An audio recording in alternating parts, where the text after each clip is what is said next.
Hai Sobat RJA semua, selamat pagi, Assalamualaikum warahmatullahi wabarakatuh. Kita ketemu lagi di channel TRJA TIP PT Transkon Jaya Tbk dengan saya, Wiwin Kurniawan. Nah, pada kesempatan kali ini saya coba akan membahas mengenai sensor-sensor yang ada pada kendaraan. Nah, untuk itu supaya nggak penasaran, kita langsung saja kita ke lapangan.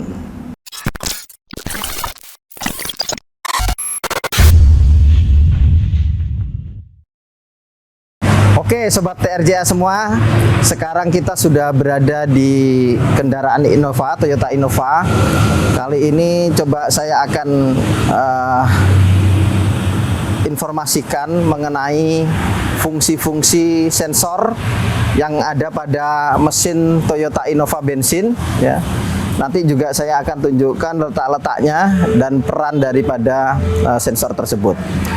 Jadi sensor-sensor ini berada di sistem kontrol mesin atau biasa kita kenal dengan istilah engine control system, atau orang juga biasa menyebutnya EVI ya, sistem EVI, electronic fuel injeksi bahan bakar. Dalam engine control system atau kontrol mesin itu akan kita bagi menjadi 3 bagian. Yang pertama adalah sensor-sensor, kemudian komputernya sendiri atau orang bilang ECU, Electronic Control Unit. Ada juga yang menyebutnya Engine Control Module atau ECM. Dan bagian yang ketiga ada aktuator. Jadi ada sensor, ada komputer, kemudian ada aktuator. Nah, antara sensor, komputer atau ECU mesin dan aktuator itu dihubungkan oleh melalui jalur komunikasi. Jadi sensor, komputer dan aktuator dihubungkan oleh jalur komunikasi yang kita sebut dengan bus line.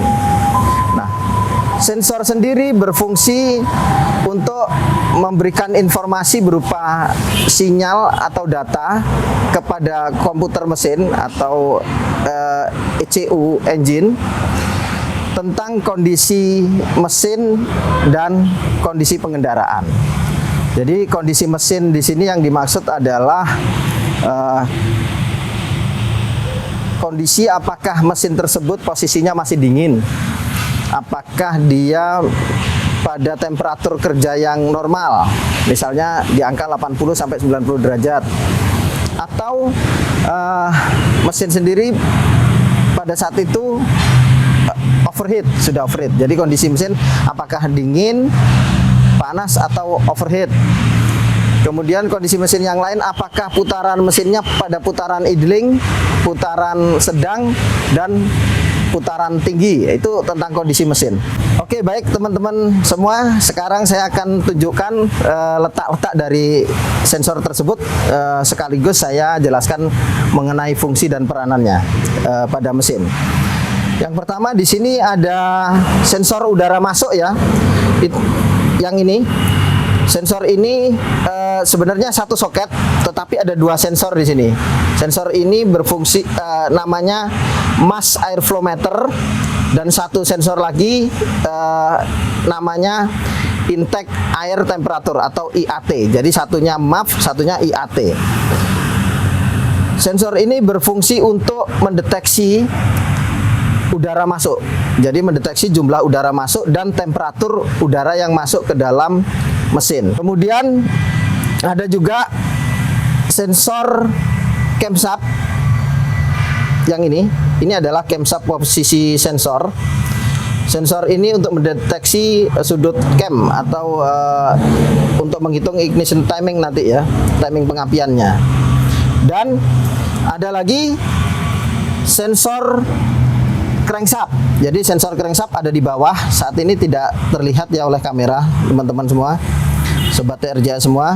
Jadi dia nempel di puli, terhubung, ini konektornya ya, yang menghubungkan ke crankshaft posisi sensor. Nah, crankshaft posisi sensor ini untuk mendeteksi putaran poros engkol atau putaran mesin. Nah, sensor temperatur, sensor udara masuk, kemudian sensor camshaft dan crankshaft ini dijadikan dasar injeksi oleh komputer untuk menentukan injeksi bahan bakar. Makanya sensor crankshaft dan camshaft, sensor putaran mesin dan sensor udara masuk ini menjadi dasar injeksi. Nah, untuk itu diperlukan sensor-sensor koreksi atau feedback tentang kondisi mesin dan kondisi pengendaraan. Nah, salah satunya di sini ada sensor temperatur sensor atau engine coolant temperature sensor, atau biasa juga kita sebut WTS, water temperature sensor. Jadi untuk Innova letaknya ada di sebelah bagian belakang ya, hanya saja di sini tidak terlihat oleh kamera. Nanti kita akan tunjukkan wujudnya ya. Itu water temperature sensor. Nah, water temperature sensor itu berfungsi untuk mendeteksi temperatur mesin atau temperatur air pendingin mesin. Gitu. Bagaimana kalau water temperature sensor itu ada masalah? Maka kondisi mesin, apakah dia masih dingin, apakah dia panas, atau dia overheat, itu tidak dapat terdeteksi oleh komputer, sehingga komputer menetapkannya pada posisi dingin. Itu ya. Selanjutnya ada sensor knock sensor ya. Di sini tidak juga terlihat. Jadi dia ada di belakang intake manifold ya, yang hitam ini. Ini adalah intake manifold. Nah, knock sensor ada di nempel di body ya, nempel di blok mesin di belakang dari intake manifold ini. Nah, knock sensor ini berfungsi untuk mendeteksi knocking.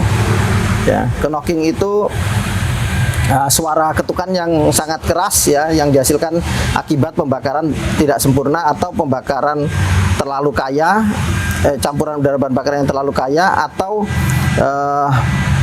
pengapian yang terlalu maju. Jadi timbul suara knocking. Ya. Di sini juga ada oksigen sensor.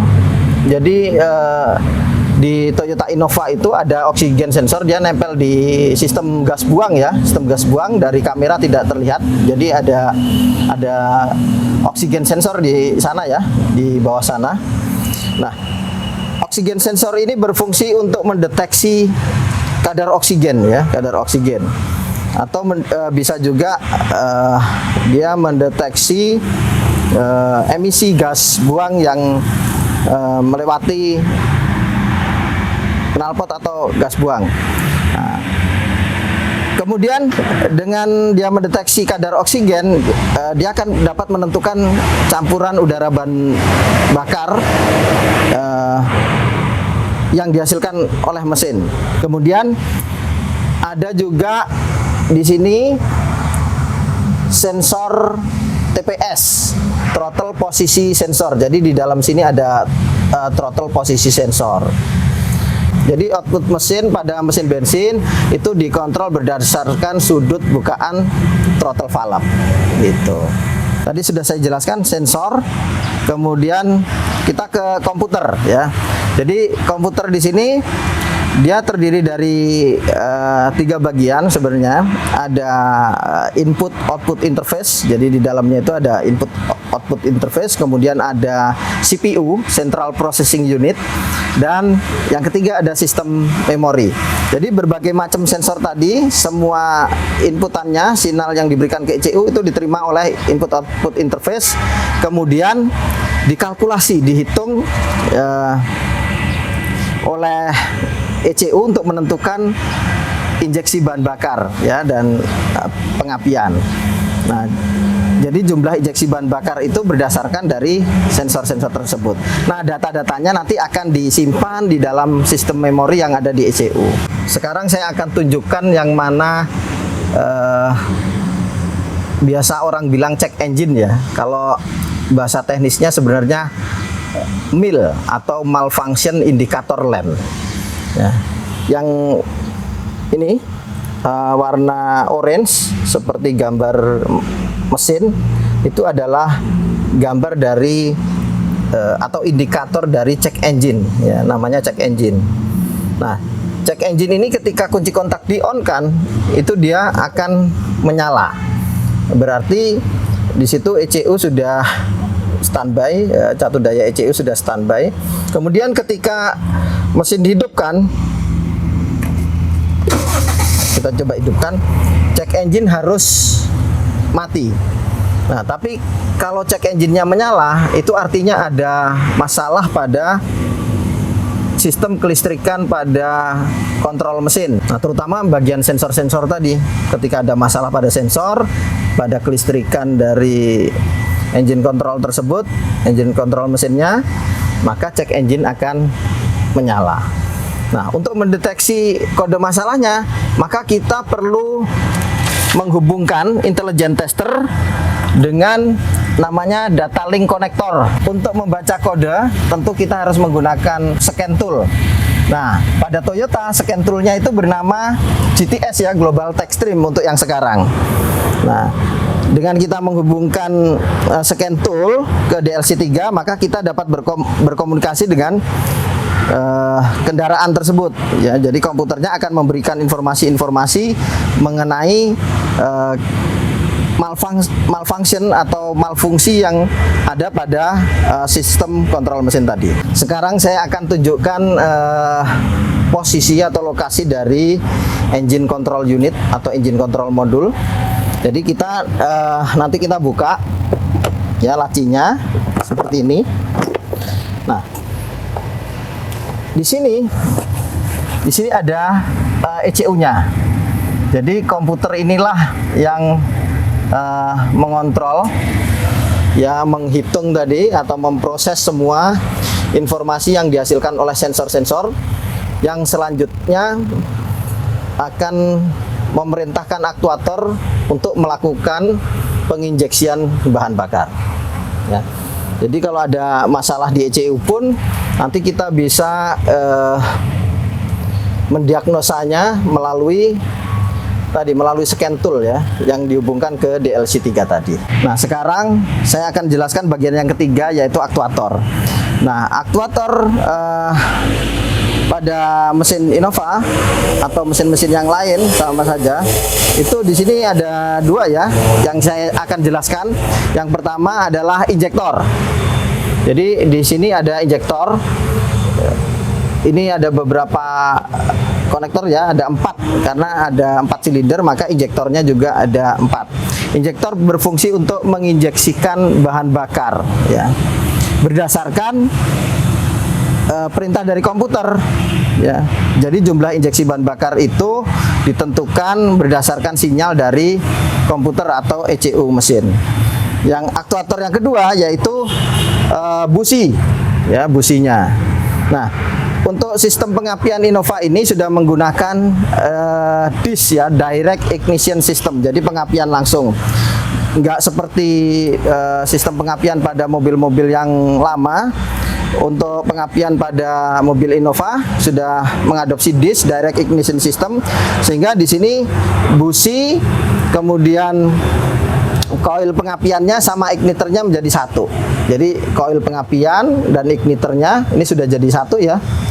Di sini kemudian ke busi untuk melakukan pengapian atau memercikkan bunga api busi yang dibutuhkan oleh mesin ya.